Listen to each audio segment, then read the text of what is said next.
Baik, Bapak Ibu, malam ini kita masuk ke dalam satu kitab yang baru. Kita sudah mengakhiri kitab 2 Petrus. Ya, beberapa minggu yang lalu, Pak Oscar sudah memimpin kita beberapa waktu lalu mengakhiri kitab 2 Petrus. Sekarang kita langsung masuk ke kitab 1 Yohanes, ya. Kita masuk ke dalam kitab 1 Yohanes, pasal yang pertama, ayat 1 sampai ayat 4. Jadi nanti kita akan bisa sharing bersama-sama, saling berbagi satu kebenaran firman Tuhan, saling berbagi apa yang dialami dalam kehidupan berkenaan dengan teks yang kita baca. Saya percaya bagian ini bisa memperkuat iman kita, meneguhkan panggilan hidup kita sebagai orang percaya, dan sekaligus juga bisa menjadi berkat bagi rekan-rekan kita. Dan saya percaya juga bahwa firman Tuhan sangat kaya dengan kebenaran yang ada. Kita melihat dari 1 Yohanes, ya, pasal 1 ayat 1 sampai ayat 4. Karena ini hanya 4 ayat, saya minta nanti ayat 1 dibaca oleh Pak Oscar, ayat 2 dibaca oleh Kak Ellen, ya. Ayat 3 dibaca oleh Bu Yemima, dan ayat 4 nanti dibaca oleh Pak Tony. Jadi yang Oke, silahkan Pak Oscar. Baik, kesaksian Rasul tentang firman hidup. Apa yang telah ada sejak semula, yang telah kami dengar, yang telah kami lihat dengan mata kami, yang telah saksikan dan yang telah kami raba dengan tangan kami tentang firman hidup, itulah yang kami tuliskan kepada kamu.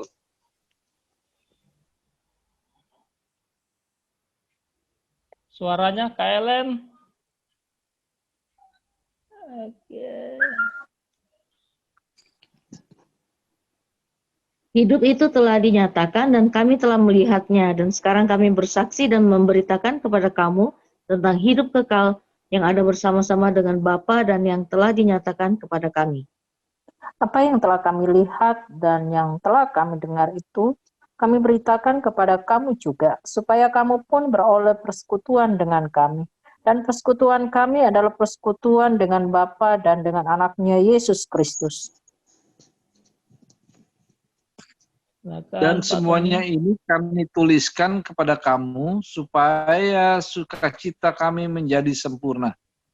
Amin. Iya, amin. Demikian jauh pembacaan firman Tuhan kita. Saya minta bisa di-share screen untuk host. Ya, baik Bapak Ibu, teman-teman, sebelum nanti rekan-rekan sharing dari apa yang dibaca, tentu ini sangat singkat, hanya 4 ayat, oleh sebab itu nanti saya membawa kita untuk terlibat bersama-sama di dalam berbagi kebenaran firman Tuhan pada malam hari ini. Ya, sebelum Bapak Ibu teman-teman sharingkan bagian ini, saya membawa kita untuk melihat beberapa bagian yang memang saya persiapkan untuk bagian ini. Pertama, bahwa apa yang disampaikan oleh Rasul Yohanes, kita tentu tidak lagi menggali tentang siapa penulisnya, karena kita sudah sangat memahami, mengerti bagian ini. Saya pikir bahwa kita bukan Kristen yang baru, tapi kita sudah mendapatkan banyak pengajaran, pemahaman tentang siapa penulis ini. Tentu dia adalah Rasul Yohanes. Ya, menarik sekali apa yang dituliskan oleh Rasul Yohanes dalam bagian ini. Dia berbicara tentang, pertama saya melihat tentang hakikat firman itu. Ketika dia bicara tentang hakikat firman atau bicara tentang firman itu adalah firman yang telah ada sejak mulanya. Firman yang telah ada dari sejak dahulu kala. Ini juga yang ditulis oleh Yohanes di dalam Injilnya. Ya. Oleh sebab itu apa yang dikatakan apa yang telah ada sejak mulanya. Ini mengacu kepada satu keberadaan sang firman itu, keberadaan sang firman yang hidup itu. Jadi bicara keberadaan firman bukan bicara dalam kesementaraan aja.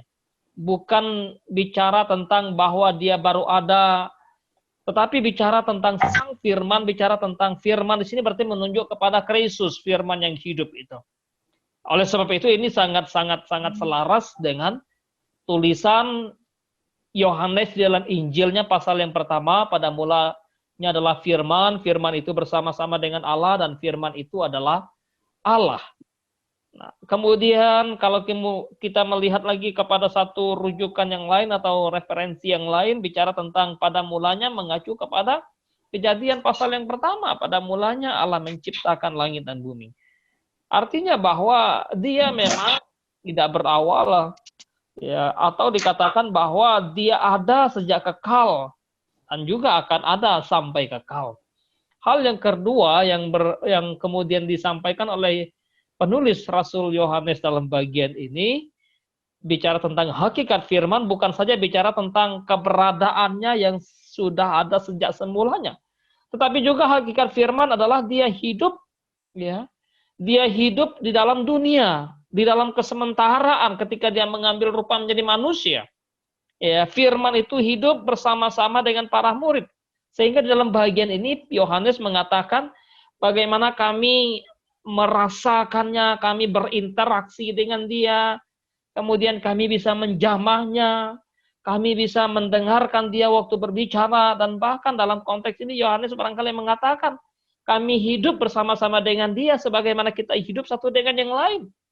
Makan bersama, dalam seperjalanan bersama, dia mengajar kami. Ini bicara tentang ketika Yesus Kristus sang firman hidup itu berinkarnasi ke dalam dunia. Sehingga keberadaannya yang ada sejak semula, lalu dia juga ada dalam ruang dan waktu, pernah ada dalam ruang dan waktu. Bicara dalam keberadaan ini, bicara dalam Kristus yang adalah sejarah. Ya.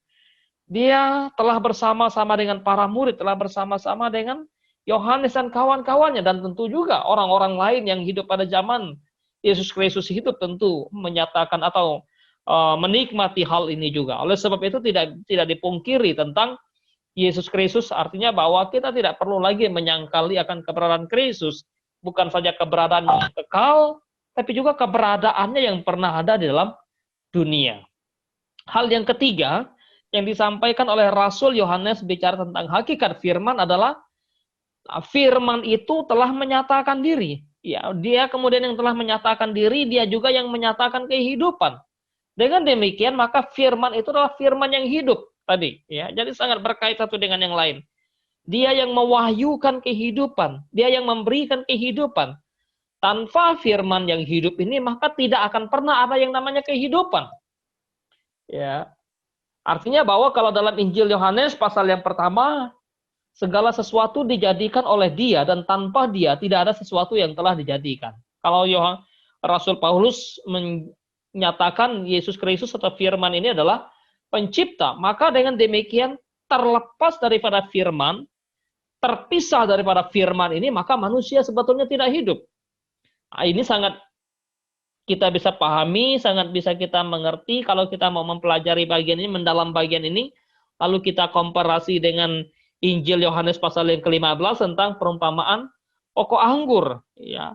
Jadi di luar aku kamu tidak dapat berbuat apa-apa. Di luar aku kamu tidak bisa hidup. Sama seperti ranting yang terpisah dari pokok anggur itu. Demikianlah orang tidak bisa hidup tanpa melekat pada Kristus. Jadi Kristus atau firman hidup ini yang kemudian menyatakan kehidupan. Di dalam ayat yang kedua, ya, hidup itu telah dinyatakan. Dan bukan hanya bicara tentang hidup yang dalam kesementaraan, tapi juga dia memberikan satu kehidupan yang kekal. Disinilah kemudian kalau Bapak Ibu, teman-teman terus menggali lagi, mendalami lagi, bicara tentang hidup yang dinyatakan bukan hanya hidup dalam kesementaraan, tapi sampai kepada satu kehidupan yang kekal, maka ini menjadi satu poin yang sangat penting bagi kita orang percaya untuk memahami hidup, bahwa hidup kita bukan hanya sekedar hidup di dalam dunia ini. Hidup dalam dunia ini hanyalah hidup di dalam satu pengembaraan, hidup dalam satu ziarah. Tetapi kemudian kita akan kembali untuk hidup bersama-sama dengan Kristus di kekekalan. Oleh sebab itu, maka ketika kita hidup dalam dunia ini, bagaimana kita mewarnai hidup kita, bagaimana kita mengisi hidup kita, bagaimana kemudian kita mempergunakan hidup kita. Kalau lagu mengatakan hidup ini adalah kesempatan. Di satu sisi memang betul bahwa kesempatan memang Tuhan berikan bagi kita untuk sementara dalam dunia ini. Tapi melampaui kekekalan itu bahwa hidup kita dianugerahkan untuk diisi, untuk kemudian itu dijalani kemudian untuk dilakoni seturut dengan kehendak Tuhan. Nah, hal yang keempat dari hakikat firman yang dinyatakan oleh Rasul Yohanes adalah firman yang hidup itu yang telah mereka alami, yang telah mereka boleh dikatakan hidup bersama-sama di tengah-tengah dunia, maka firman itu harus disaksikan. Firman yang hidup itu yang harus disaksikan. Nah, inilah yang kemudian Yohanes sampaikan dalam bagian ini, bagaimana ketika mereka sudah mengalami firman, berinteraksi dengan firman, mengenal firman, mengetahui firman, berjumpa dengan firman, dan hidup dalam firman itu, maka Yohanes katakan firman itu mesti disaksikan. Aku menyaksikan firman ini kepada kamu. Ya, firman hidup yang disaksikan itu kemudian firman itu yang diberitakan. Oleh sebab itu, kemudian saya membawa kita untuk melihat satu bagian ini, apa yang menjadi satu dasar penting bagi Rasul Yohanes untuk menulis kitab 1 Yohanes ini sangat tertera di dalam perikop yang kita baca ini, bagian yang kita baca. Pertama, paling tidak ada dua dasar penting kenapa atau yang melatar belakangi atau background dari Yohanes sampai dia menulis ini. Pertama, bahwa dia atau mereka atau para rasul ini telah menyaksikan firman yang hidup itu. Jadi orang kemudian tidak mungkin menulis suatu kisah yang hanya kisah yang boleh dikatakan rekayasa tanpa mereka mengalami, menyaksikan satu peristiwa-peristiwa yang memang Tuhan nyatakan kepada mereka. Dalam konteks ini, Yesus Kristus yang telah memanggil mereka menjadi muridnya, menjadi para rasul. Maka dari itulah kemudian mereka tahu kami adalah saksi mata. Tadi kita sudah baca itu. Kami mengalaminya, kami menyaksikan dia hidup, menyaksikan bagaimana ya berinteraksi dengan dia, dan bahkan kami adalah saksi mata, melihat secara peristiwa, melihat segala perbuatan, melihat segala, mendengar segala pengajarannya.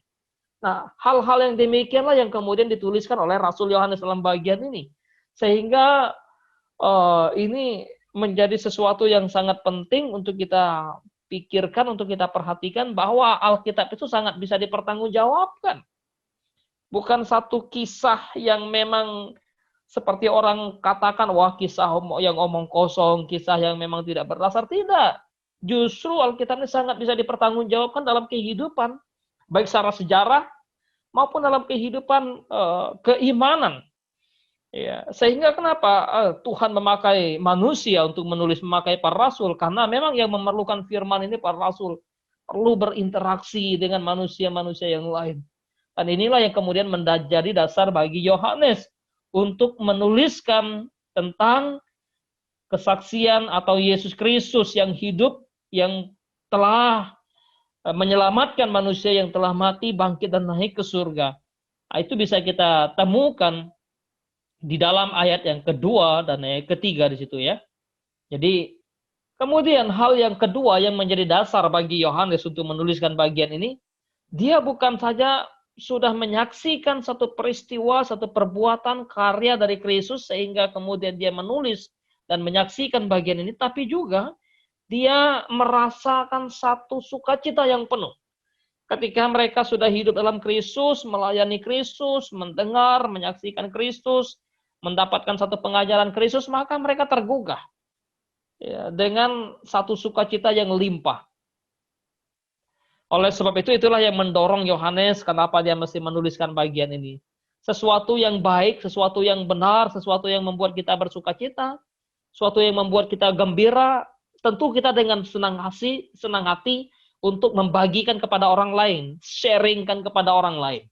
Nah, ini saya pikir bahwa luapan sukacita para rasul dan kita juga ketika kita sudah merasa terberkati dengan firman, berkati dengan karya Kristus, dengan penyelamatan Kristus, maka itu yang menggugah kita untuk kemudian menceritakan kepada orang lain, membagi kisah Kristus kepada orang lain, membagi Injil kepada orang lain. Ya, itu di dalam ayat yang keempat kita bisa temui di situ. Bahwa sukacita dia yang begitu penuh, yang begitu limpah. Dan tentu hal yang sangat penting dalam konteks kita sebagai orang percaya, tujuan dari pemberitaan atau tujuan dari satu penulisan ini jelas sekali juga. Ya, Yohanes menuliskan di dalam ayat yang ketiga, apa yang telah kami lihat, yang telah kami dengar, yang telah kami beritakan kepada kamu, ya kami tuliskan atau aku sampaikan kepadamu. Aku beritahukan kepadamu supaya apa? Tujuannya dalam ayat yang ketiga bagian yang ke B. Supaya kamu pun beroleh persekutuan dengan kami. Ada satu persekutuan sesama orang percaya. Pertama, bahwa dalam bagian ini kita melihat mendapatkan persekutuan sebagai tubuh Kristus, sebagai orang percaya yang telah ditebus oleh Kristus. Maka dengan pemberitaan firman, dengan pemberitaan tentang Injil Kristus, kemudian orang percaya, orang dituntun kepada Kristus, maka ada satu persekutuan. Orang percaya satu dengan yang lain. Dan Yohanes ingin bahwa mereka memiliki satu persekutuan, seorang akan yang lain. Ya, persekutuan dengan orang-orang baik Yahudi maupun orang non-Yahudi. Baik orang yang terpelajar maupun orang yang tidak terpelajar. Baik orang yang kaya maupun dengan orang yang kelas ekonominya menengah dan bahkan ke bawah. Sehingga bicara tentang pemberitaan firman, tujuan dari pemberitaan Injil itu bagaimana kemudian orang bisa hidup dalam satu persekutuan yang sama, yang satu panggilan, yang satu di dalam Kristus, ditebus oleh Kristus. Inilah yang disebut dengan gereja. Ya, karena itu panggilan gereja ya selain diakonia, melayani dan bersaksi juga bersekutu ya. Paling tidak 3 panggilan gereja memang kita sadari bahwa penting sekali bersekutu dengan sesama orang percaya. Tapi Yohanes tidak berhenti pada satu persekutuan dengan orang-orang percaya. Dia tidak hanya berhenti sampai ya udah saya memberitakan Injil, saya menuliskan surat ini supaya kita bisa bersekutu satu dengan yang lain. Tidak hanya sekedar itu, tetapi juga Yohanes sadar betul bahwa persekutuan sesama manusia saja tidak cukup. Tetapi perlu ada satu persekutuan yang lebih lanjut. Di dalam ayat yang ketiga bagian yang terakhir, Yohanes jelas sekali. Bukan hanya kemudian supaya kami pun beroleh persekutuan dengan kamu, atau kami bersekutu dengan kamu, atau kalian bersekutu dengan kami, bukan hanya sekedar itu, tetapi persekutuan kami adalah persekutuan dengan Bapa, persekutuan kami adalah persekutuan dengan Kristus, persekutuan kami adalah persekutuan dengan Allah. Oleh sebab itu dengan persekutuan yang kita lakukan, yang kita adakan, yang kita buat, yang kita bentuk, yang kita kemudian laksanakan secara bersama-sama, kita tidak hanya berhenti bersekutu satu dengan yang lain sebagai manusia yang percaya, tapi kita bersekutu dengan Allah. Saya pikir ini penting untuk dipahami oleh kita sebagai orang percaya, sebagai orang Kristen, sebagai gereja. Oh, terlalu banyak mungkin ya kita bisa terjebak waktu kita bersekutu, kita hanya akan bersekutu ketika kita ya udah kita melepaskan satu rindu, kemudian melepaskan satu rasa kangen seorang dengan yang lain hanya karena sesama manusia. Tentu persekutuan Kristen sebagai orang yang percaya tidak hanya berhenti di situ. Harus menuju kepada satu persekutuan dengan Allah, atau harus membawa seseorang, harus membawa diri kepada satu persekutuan yang indah dengan Allah. Kalau tidak sampai kepada satu persekutuan yang indah dengan Tuhan tadi, maka apa bedanya persekutuan orang percaya, ibadah orang percaya, perkumpulan orang percaya dengan perkumpulan organisasi dunia yang kemudian memiliki visi yang sama, memiliki satu gerakan yang sama. Kalau orang sekarang lagi demo juga kan orang bersekutu tuh banyak malah ya, satu gerakan. Tapi panggilan persekutuan gereja, panggilan persekutuan kita sebagai orang percaya, Yohanes tegaskan. Kami atau kita bersekutu ketika kita mendengar Injil, percaya kepada Injil, hidup dalam Injil itu, tapi ingat, kita bersekutu dengan Allah juga. Nah, ini saya pikir bahwa kita nanti bisa perdalam juga bagian ini supaya juga kita jangan terjebak. Ya, jangan sampai kemudian saya enggak mau persekutuan deh karena nggak ada orang yang saya kenal, atau saya nggak mau persekutuan karena rekan saya nggak ada, karena sama saya nggak ada, nggak bisa. Karena bicara persekutuan, substansinya adalah bagaimana orang yang dipanggil oleh Allah hidup bersekutu dengan Dia. Kemudian tentu dalam konteks hidup sebagai umat percaya, orang percaya, kemudian sebagai manusia, kita juga bersekutu dengan sesama kita manusia. Oleh sebab itu dari bagian ini, saya memberikan paling tidak hanya 3 bagian untuk kita. Bahwa sebagai orang percaya, kita pertama-tama sebelum menjadi saksi perlu mengenal Kristus. Berjumpa dengan Kristus, memiliki satu pengenalan akan Kristus. Kalau kita nggak kenal siapa Kristus yang kita sembah, kalau kita nggak kenal siapa Kristus, ya dengan baik, dengan benar, bagaimana kita mau menjadi saksi bagi Dia? Bagaimana kita mau memberitakannya? Ya, oleh sebab itu bagaimana kita mengenal Kristus ya lewat firman yang telah dituliskan ini. Sehingga kita belajar, mendalami, sharing bersama, PA bersama, coffee break bersama, supaya bisa berbagi. Berbagi kebenaran, berbagi pengalaman, berbagi suka, berbagi duka, berbagi hidup. Seorang yang akan yang lain. Sebagai satu pengenalan kita akan Kristus. Dan di sana kita akan menjadi saksi Kristus. Ya, bukan saja dalam konteks kelompok ini, tapi juga nanti kita akan keluar. Menjadi saksi Kristus di luar sana. Ketika kita sudah mengenal Kristus yang sudah menyatakan diri. Dan pada akhirnya, tentu kita mesti hidup dalam satu persekutuan yang indah dengan Tuhan. Ya, ini yang bisa saya bagikan untuk bagian ini, karena memang cukup pendek dan hanya 4 ayat. Nanti teman-teman, Bapak Ibu, bisa sharingkan, bisa gali, bisa bagikan apa yang menjadi berkat dari bacaan malam ini. Ya, mari sharingkan pengalaman-pengalaman hidup. Saya percaya Bapak Ibu punya pengalaman yang sangat luar biasa berkenaan dengan baik itu pengenalan akan Kristus, ya, kemudian bagaimana menjadi saksi Kristus, dan juga tentu hidup dalam satu persekutuan. Terima kasih. Saya kembalikan ke Ibu Yemi Manus.